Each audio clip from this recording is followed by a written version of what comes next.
देखो ए और एन का यूज बहुत इम्पोर्टेंट है, तो इसको ध्यान से समझ लो। एक लाइन में मैं समझाना चाहता हूँ, काफ़ी बड़े हैं लेकिन मैं आपको आपके उद्देश्य से जितने आपकी ज़रूरत है, मतलब आपको याद रहे बोले ना, तो सिर्फ एक लाइन के उससे भी बता रहा हूँ तो आपको ज़्यादा समझ में आ जाएगा। ठीक है, थोड़ा मोड़ा रॉन्ग नहीं करेंगे, अन्यथा मैं बहुत ज़्यादा अगर डिटेल से बताने जाऊँगा तो फिर आप कंफ्यूज भी हो जाएंगे और बहुत ज़्यादा गलतियाँ करेंगे। ठीक है ना, तो सीधी सी 2 लाइन में तुम्हारा ए एन का यूज खत्म करता हूँ मैं, बाकी डिटेल बाद में पढ़ेंगे। छोटी सी आज समझ लो पहले। तो देखिए, ए का यूज हम व्यंजन उच्चारण के पहले करेंगे, बस इतनी सी लाइन लिखना है आपको। ठीक है ना, क्या लिखना है? ए का यूज व्यंजन उच्चारण के पहले करेंगे। ठीक है, याद रखोगे। हिंदी का जो उच्चारण होता है, व्यंजन हिंदी में समझते होगे, जो का से ज्ञा तक है तो व्यंजन कहलाता है, और आ से आहा तक है जो तो वो स्वर कहलाते हैं। तो इनका अगर उच्चारण निकलता है व्यंजन में, जो मीनिंग लिखी है पेपर में आपको लिखी होगी, तो उस मीनिंग का उच्चारण यदि पहला उच्चारण जो वर्ड है, पहले अक्षर का उच्चारण, तो अगर क्या निकलता है व्यंजन निकले तो आपको ए का यूज करना है। अगर स्वर लिखने तो आपको ए एन का यूज करना है। समझ में आई मेरी बात? आगे नहीं सबको? ए एन का यूज कहाँ करेंगे अपन? स्वर। हाँ, जिनका वो जो मीनिंग लिखी रहेगी उस मीनिंग का पहले वर्ड का उच्चारण जो होगा कैसे होगा? स्वर से होगा, तो अपन ए एन का यूज करेंगे। बस इतनी सी बात है, याद रखना। ज़्यादा डिटेल फिर बाद में देखेंगे, सिर्फ इतना याद रखना। ये चीज सभी बच्चों को याद होनी चाहिए। रहेगी याद? चलिए कुछ डिटेल समझ लीजिए।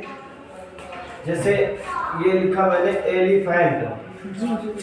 अब देखो, एलिफेंट को अपन पढ़ते हैं ऐसे लिखेंगे हिंदी से, एलिफेंट मतलब पहला वर्ड जो हमारा आ रहा है वो क्या है? ए है ना? ए है ना? तो ये ए हमारा क्या व्यंजन है कि स्वर है? स्वर।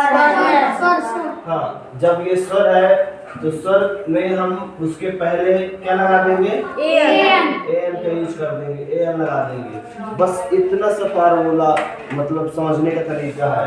बाकी डिटेल बाद में देखेंगे, पहले ये मेन चीज बहुत जरूरी है। बाकी डिटेल अगर जाओगे तो कंफ्यूज हो जाओगे, सब रॉन्ग कर दोगे, इसलिए ध्यान से समझना है बस। अगर देखो एक एग्जांपल और बताता हूँ।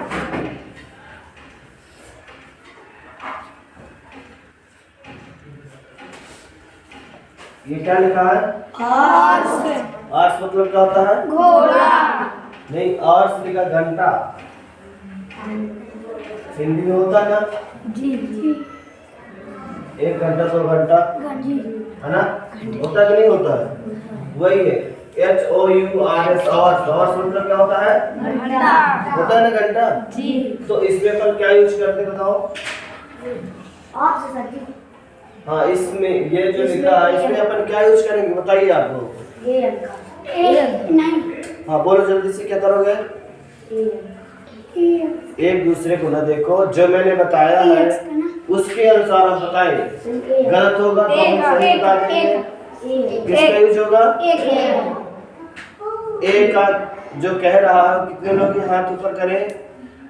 जो ए यहाँ यूज होगा वो कितने लोग हाथ ऊपर करें? 3 लोग, 4 लोग। अच्छा, और ए एन यूज यहाँ होगा वो कितने लोग हैं जो कह रहे हैं? ए एन यूज होगा ना? जी। क्यों होगा? चलो भूपेन तुम बताओ, ए एन का यूज यहाँ क्यों होगा? क्योंकि जब इंग्लिश लिखेंगे तो और सामने तो स्वर लेंगे। समझ में आई इनकी बात? क्या ये बोलो, क्या है ये? क्या सुने हो आप लोग? और नहीं, जो उन्होंने बोली है वो बात सुने हैं आपकी? नहीं बोल सुने? थोड़ा सा इनको ऐसे करके बताओ जोर से कि क्या बात बताना चाहते हो तुम। यहाँ ए एन यूज होगा आप कह रहे हैं, तो क्यों होगा? क्योंकि जब एच लिखा है तो HOURS इसका होगा और से। और मतलब घंटा होता है तो ORS ओ स्वर आ रहा है ना, हाँ। तो उसी तरह से ए यल का प्रयोग स्वर के यहाँ होता है। समझ में आई बात?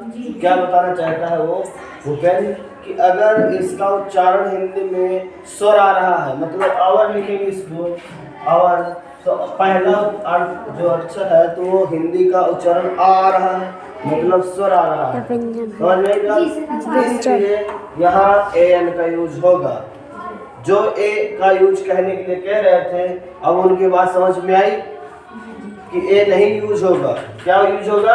ए का यूज होगा। समझ में आई बात? यही बात मैं समझाना चाहता था आपको। समझ गए ना? आज से कोई गलती नहीं करोगे, बस इतनी चीज याद रखना है, बहुत आगे भी काम देंगी ये चीजें। समझ में आई? और एक का एक एग्जाम्पल देख लो, बैठिए भूपेन, ध्यान से समझना है, बातें बिल्कुल भी नहीं करना है, ठीक है? अब एक का यूज मैंने बताया आपको, है ना? अब जैसे डॉग, DOG, डॉग मतलब कुत्ता, है ना? अब यहाँ अपन क्या यूज किए हैं? एक का यूज करेंगे। क्यों करेंगे? क्योंकि मैं बताया हूँ व्यंजन, जैसे डॉग ऐसे लिखते हो ना, जी सर, है ना? तो ये डी डमरू पहला वर्ड आ रहा है, व्यंजन, तो ये कहे में है व्यंजन है ना? जी। व्यंजन जब आए तो क्या होता है अपन का ए यूज होगा। समझ में आया? जी। जैसे बुक, क्या बुक, ये बुक लिखा मैंने, तो यहाँ पर क्या यूज करते हैं? क्या यूज करेंगे? ए यूज करेंगे, ठीक है ना? जी। और चलो ठीक है, ए यूज कर देंगे। ये चीज समझ में आई? जी।